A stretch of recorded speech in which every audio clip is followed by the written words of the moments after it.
Hello guys, so we are going to continue a discussion with respect to the vector multiplication, and in this video we are going to talk about scalar multiplication.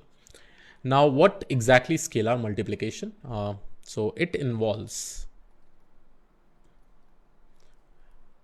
multiplication, it involves multiplying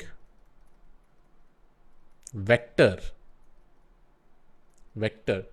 by a scalar, okay, resulting in a vector where each component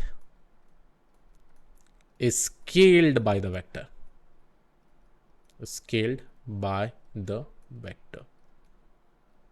Okay. Now let's go ahead and see some basic example, and then we'll try to understand it. Okay. Now for this, let's say that I have a vector A, and let's consider it as 3 dimension, 3, 5, 7. Okay. And here we will initialize a scalar value C, let's say, and this particular value is like 4. Okay.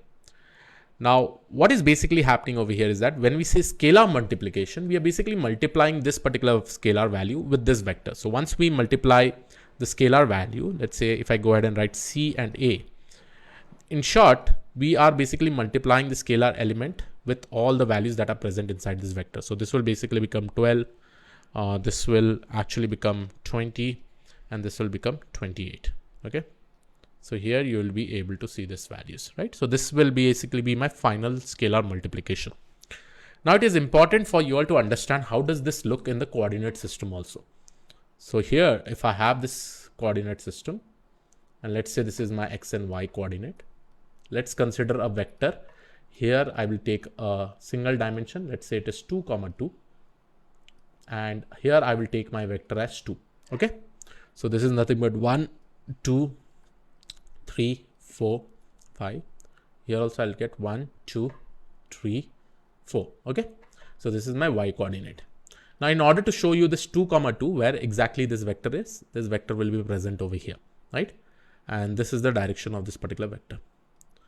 Now as soon as we multiply this vector, this scalar 2 to this vector, what is basically going to happen? Let's say if I'm multiplying with 2, that basically means this vector with respect to x and y coordinate will also getting increased 2 times. So this will finally go towards 4, 4, right?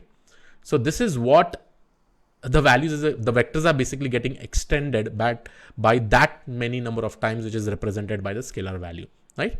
We are just extending this particular vector to that particular direction by that many number of units. Okay. So this is just an example with respect to scalar multiplication and how does it look in the coordinate in this particular coordinate system. Okay. Now let me just go ahead and talk some of the examples. You know, there is something called as normalization and standardization.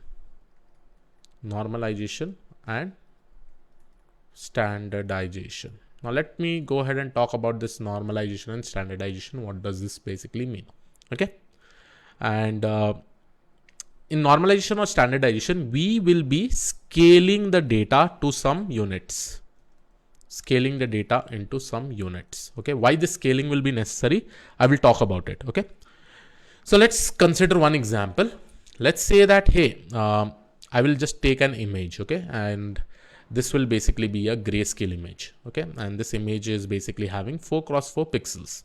This is how every image is represented, right? When I say 4 x 4 pixels, that basically means every pixel will be ranging between 0 to 255. And this is what determines the color, right? In the grayscale, 0 to 255, right? When I say grayscale, there is only one channel. When I say it is a colored image, I basically talk about it is having RGB channel. Okay.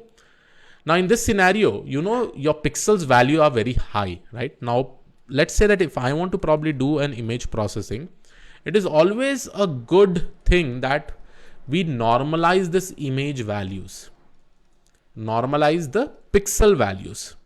the pixel values between 0 to 1. Let's say I want to go ahead and normalize this into 0 to 1. Why?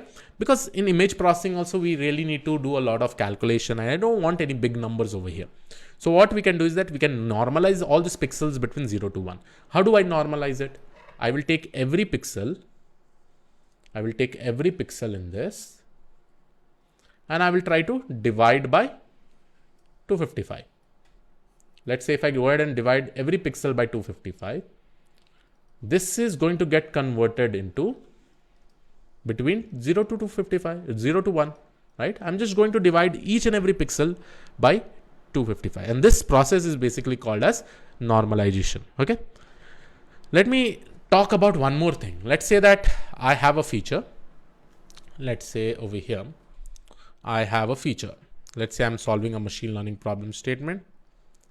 I have a feature which is represented, or let's say that feature name is height, and we'll consider this as a vector, okay?